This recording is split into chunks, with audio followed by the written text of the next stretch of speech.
to be now after a summer break. It's Tuesday, October the 3rd. We're back in October, ready to do stuff from what's going on in and around Brampton.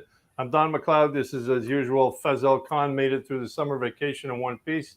Normally, we break something or whatever, but we're back, ready to talk about what is going on in Brampton and the surrounding area. There's a lot to talk to because a lot of stuff went happen over the summertime that we didn't really cover. We were doing other stuff, but we can get right to it. Faz, what do we got first off?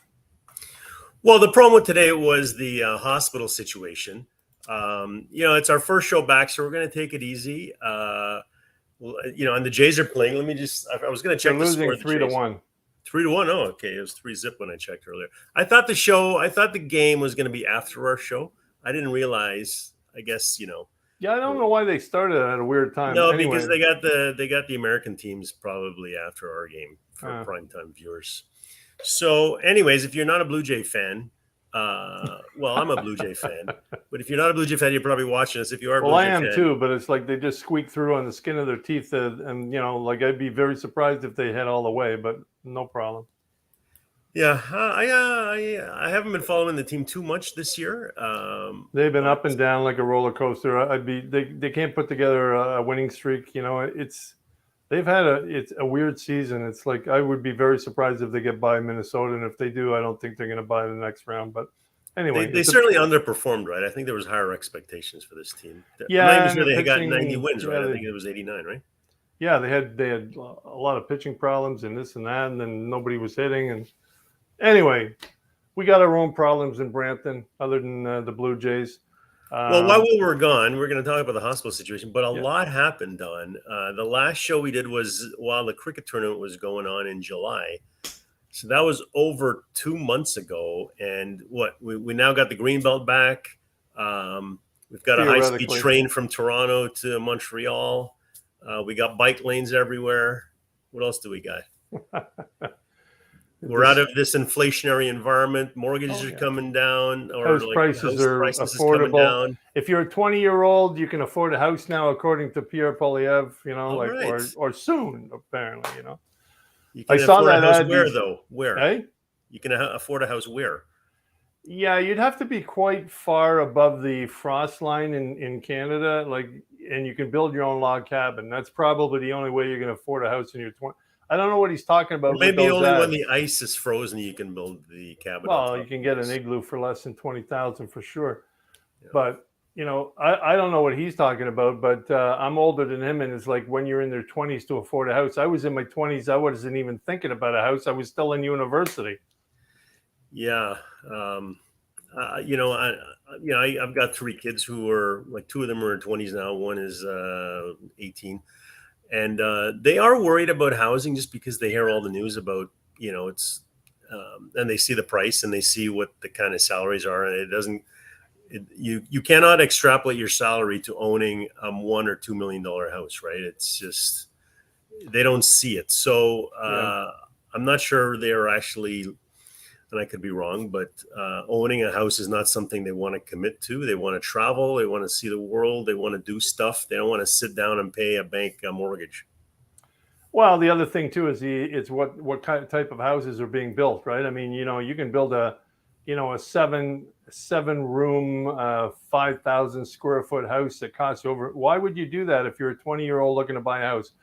When I bought my first house, it was like my only house. It was a semi-detached. It's something I can afford only up at Brampton because I lived in Toronto, and the beaches and prices down there were astronomical.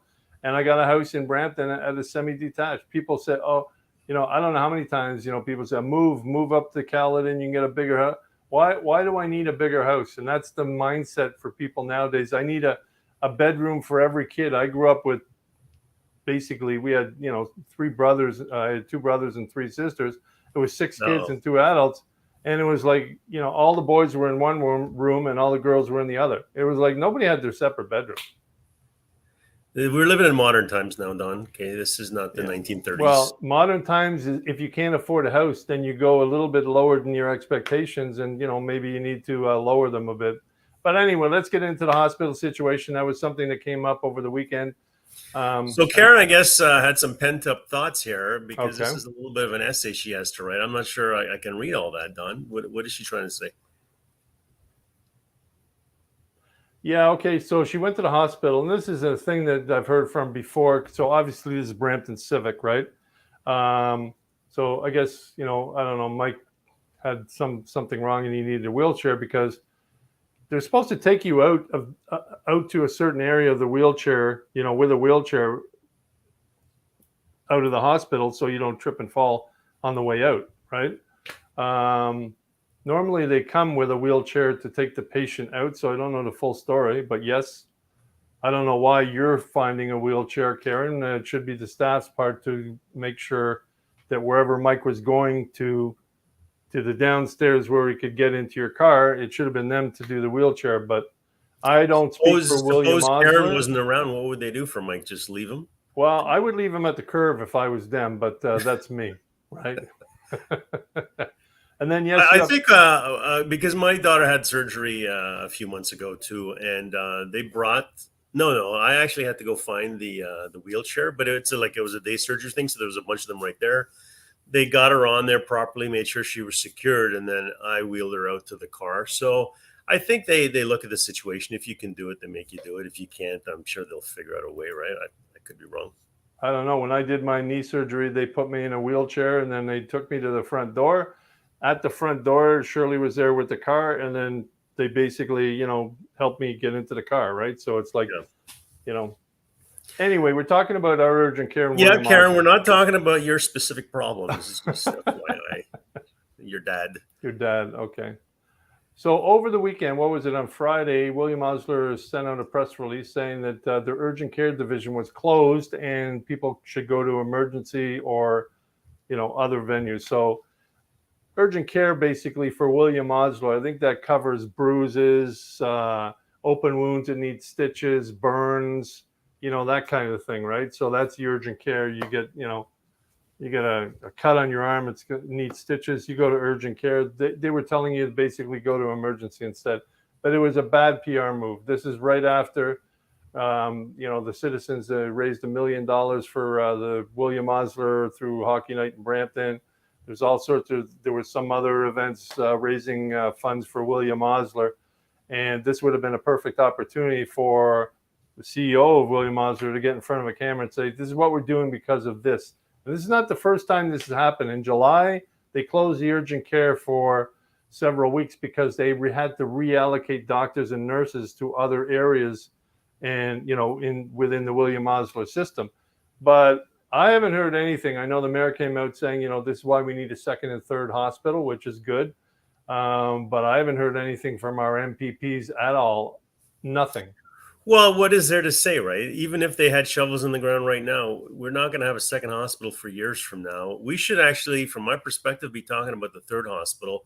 The second hospital, yeah, we need it, but what is it, 250 beds? I think that's way below what per capita we need in Brampton. So I don't understand why we're in this situation. You know what? Maybe they'll announce something right before the next election, which is how it happens, and then we won't see something for a few more years. But I think the plan with the new tower they're building at the Peel Memorial site for the new hospital is to start early next year, right? And I think they're still on the original schedule. They just started later. But clearly, this is going to get much worse for many years before it gets better. Well, not only that, but you have apparently, the indications are COVID is making a comeback. You're coming into the season where normally colds and flu are, rampant. So they're saying the COVID numbers, especially even over in Europe, are rising, and that's putting a strain. We go through the same thing we did 2 years ago with COVID, and we don't have an urgent care department, or we don't have enough nurses or doctors to be able to staff and keep that open. That's going to make it even worse. Yeah, but you know what? I think a lot of people in Brampton are already using other hospitals, like depending on where you live. Like I live actually, the closest hospital to me is Credit Valley. Mm-hmm. And if you live in the northeast part of Brampton, the closest hospital to you might actually be the new hospital in Vaughan by how can I not remember? Yeah, I know where you are. Yeah, but then the other one is like Orangeville too. I know some people have gone to Orangeville, and they've also gone to I forget the other one down the road, but Wonderland. Wonderland. Thanks, Karen. It's like I haven't been to Wonderland in years. Like, what is that place called with the rides? Wonderland. Yeah, so I mean, but it's an inconvenience that you have to go to other jurisdictions instead of your own jurisdiction. We're the fourth largest city in Ontario and the ninth And there's also largest in Etobicoke Canada. for the way. So it's like, this is a situation that, I remember all the MPPs, they all basically stumped for, we're going to get you this, we're going to get you this, but I still haven't seen, as you said, any kind of plan or any kind of advocacy for the third hospital, which, 250 beds is nice and a cancer center is nice, but at the same time, that's still way, way under the average for not only in Canada, but Ontario. So, Well, and then I think the problem is also much worse because of the primary health care, or the lack of primary health care, family doctors that we have yeah. everywhere. And, I tweeted a couple days ago a story about a clinic in Ottawa that is charging an annual fee of $400, and they have a Yeah. few thousand people on the wait list for this. And that $400 basically gets you triaged by nurse practitioners, and you may or may not see a doctor, and you're paying $400. So I think there's a little bit of an uproar in that, and I think the provincial politicians are trying to see if what they're doing there is actually legal. But if there aren't enough family doctors, to me, that sounds like a good solution, but I don't think we should be paying for it. Well, they closed the urgent care in July because they didn't have enough doctors and nurses, and all I hear Doug Ford is saying is, "Oh, well, we're hiring 60,000, we have 100,000 here." But well, these aren't entering the system, and I don't, and even the nurses, Ontario Nurses Union, said these numbers are insane. They're like, you don't have these people in the system. Tell me where you got 60,000 nurses signed up. It's these popping numbers out of the sky doesn't make it so. And then, as Justin says, a lot of the facilities you would expect, and a lot of the capabilities that you would expect in a hospital are not currently planned for the Peel Memorial site, right? So, he's got a bunch of stuff listed there. So we still have time to advocate for what we want in that hospital, I think, right? Because it's years away and it's going to get worse. But if people don't speak up, it's almost we've become complacent. We know we're in a jam, and we've tried and nothing's happening. So, what you going to do, right?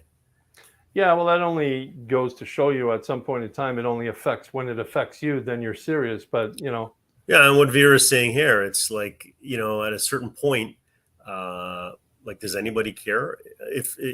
Does anybody really care about you individually? Yeah, we all know we need health care, and that's the my dad is 87, and he got actually some testing done on an emergency basis at the urgent care center last Friday. So I think the system works when you are in dire need, but even my son is telling me I need to start thinking about my own health, preventative health. I'm at that age where everything starts to happen, right, in your 50s.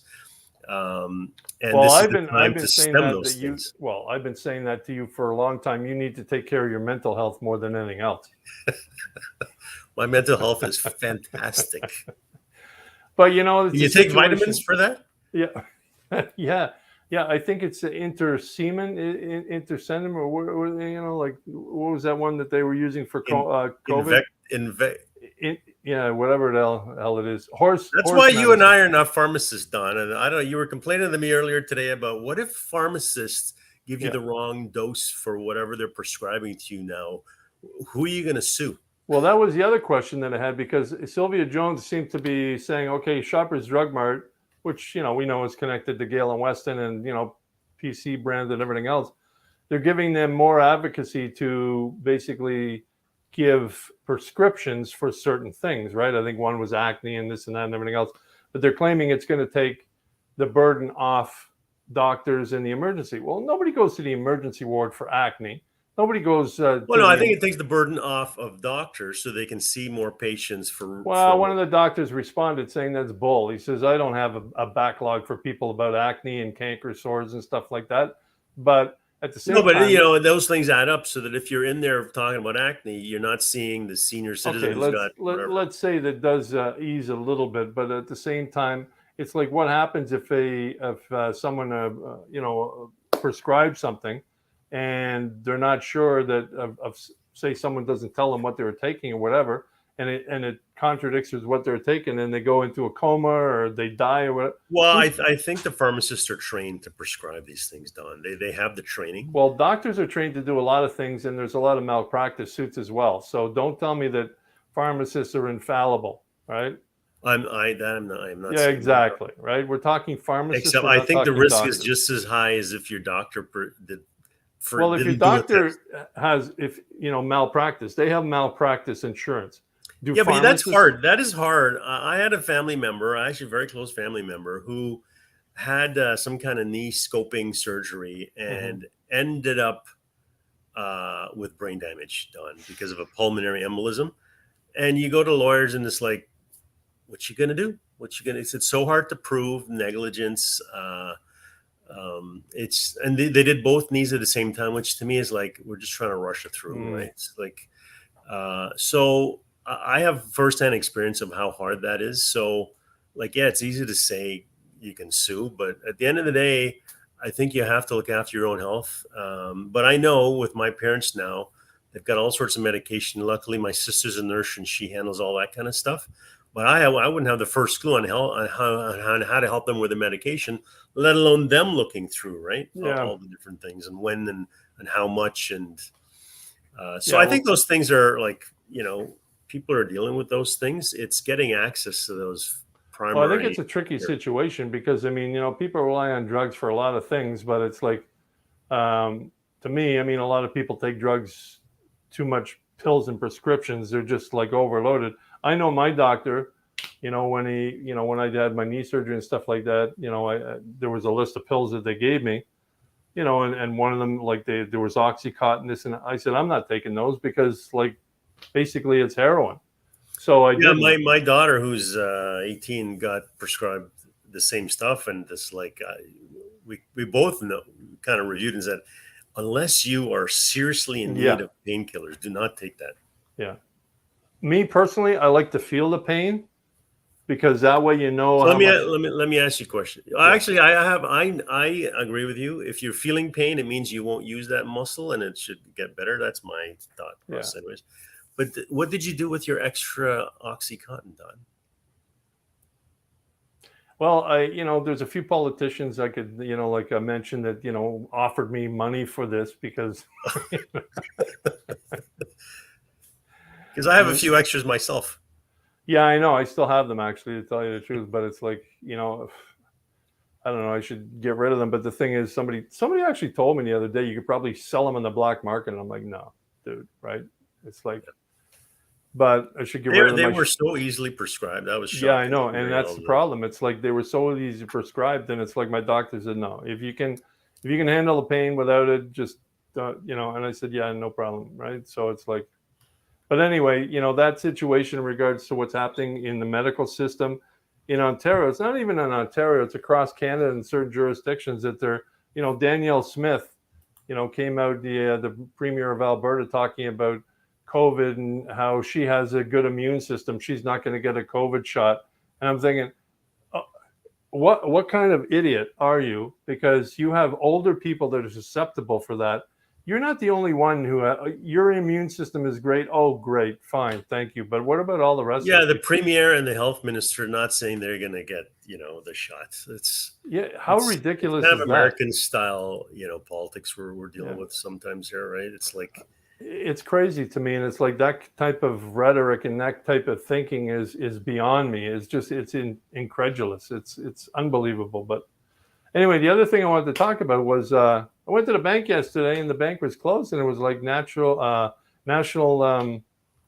observance for uh, truth and reconciliation. truth and reconciliation day, and I'm thinking, why do the banks have that holiday and the government have that holiday? The government should be working actually to reconcile with the natives by lifting water advisories and everything else. Why do they get a holiday? Nobody else got a holiday. Well, I went to the recycling center on Saturday at 8:30 in the morning because that's the best time to go, and they were closed as well because that was actually the day, and they were open today. So But you know what? That's the only way I knew that's what the day was, Yeah, because I don't Oyster I closed. don't understand why government offices and banks get Remembrance Day off. Now they get the Reconciliation Day off. They get also like, what is it with banks? Like, really? I don't get it. I just don't get why government offices are closed on these days, and why the rest of us have to work on a regular time. I Don, just we were off for over 2 months on this show, and you're complaining about a well, we blank don't get employee paid to getting be on one the day show. off, Number Don. one, right? I wish we got paid to be on the show because Well, let's talk about the show, Don. I know we have some regular viewers watching. So, our goal when we took the 2 months, actually, it was supposed to be 1 month, and then September came. We said, oh, it's back to school. People don't have time. And yeah, we figured we should come back because I know you guys all miss us. maybe. So much to miss here. But actually, we did get a bunch of people saying, "Hey, what's going on with the show? I haven't seen it in a while." We are doing the show. We wanted to come back with new intros and stuff. That intro you saw today was just kind of, I did that at the last minute. But I think we're now looking at January 1st, so the new year, 2024, a whole new format, a little higher production value, and we want to focus on the events happening in Brampton. And so we've done some stuff over the summer with some of our summer students. If you go to Williams Fresh Cafe or the Golden Grains Bakery on Highway 10, you'll see a couple of our new media screens where we're sharing some events, and we got remote access to those things. We want to get those actually all across Brampton, and to start sharing events with people, because there are a lot of good events going on in the city, especially in the summer, which we're now gone past. But we just don't see enough people out to them. They are well attended, generally speaking, but when you have a city probably way over 700,000 people, and there are a couple hundred or even a couple thousand, that's just such a small amount of the residents taking advantage of this stuff. Like there was a good event last weekend, the community garba that the city put on at Gage Park. That was well attended, but even then, maybe 1 or 2 thousand people, and it's still just like not even a percentage point of people in the city. In that case, I think they're going to go to Chinguacousy Park. We're going to have fireworks for Diwali. Yeah. I haven't seen any promotion on where and when that is. Well, the But other thing with those screens, we put them up basically as a test to test because, certain things have folded over the last, year and a half, 2 years. I mean, there was Snapped or whatever, like covered events and stuff like that. But, it was only, in community stores or whatever. And you never knew where to find the thing. Anyway, so there's a lot of events and stuff like that. And one of the reasons we put those screens up was to do a testing on having them rotate. People look at them, see how many views, and so on and so forth. So we did do some stuff. We did some city stuff. We did some counselors events, and we put them up there to see what the reaction is. People actually see those, and some people contacted us about their event and how to get their event up on the board. And we said, yes, this is a possibility. We can do this because we have 2 screens. As you mentioned, one on Highway 10, just north the Golden Grain, or is it Grains or Golden Grains? Grains Bakery, I think, is just north of the Four Corners in Brampton on Highway 10. The other one's William Cafe, which is very busy. But events going on in the city can be put up on that board. If you're holding an event and you want to advertise it, you can always contact us and say, how much is it to put on the board? For that, for $25, we'll take the artwork, we'll put it on the board and have it rotate so you can get some sort of exposure. That's not much, right? The boards themselves are over $1,000 to buy, which we bought on our own dime and we put up. So this is something that we wanted to do a long time ago. We're just getting around to it now. But expanding a little bit here and there is something that I think the city needs. Information. We can't do a 24/7 coverage news channel. We can't do. Why not, Don? Well, because we got other things to do. Right, but Justin raises a good point. Yeah, as you guys all might have heard, actually, a lot of people haven't heard this, but Metroland Media, which owns the Brampton Guardian, is filing for bankruptcy, and I think their goal is, anyways, to go online. But if you go to Facebook and Instagram for any media channel in Canada, they're being blocked.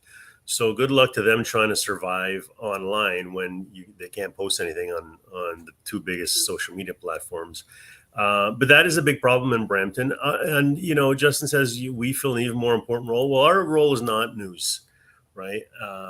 We Our try news to is engage. informational media. Basically, we're not journalists. We don't claim to be. We're media. We give a topic like, today, the hospital, what went through, and we take a look at it and say, this is what happened, but, we give our points of view and everything else. We don't claim to be journalists. We never have claimed to be journalists.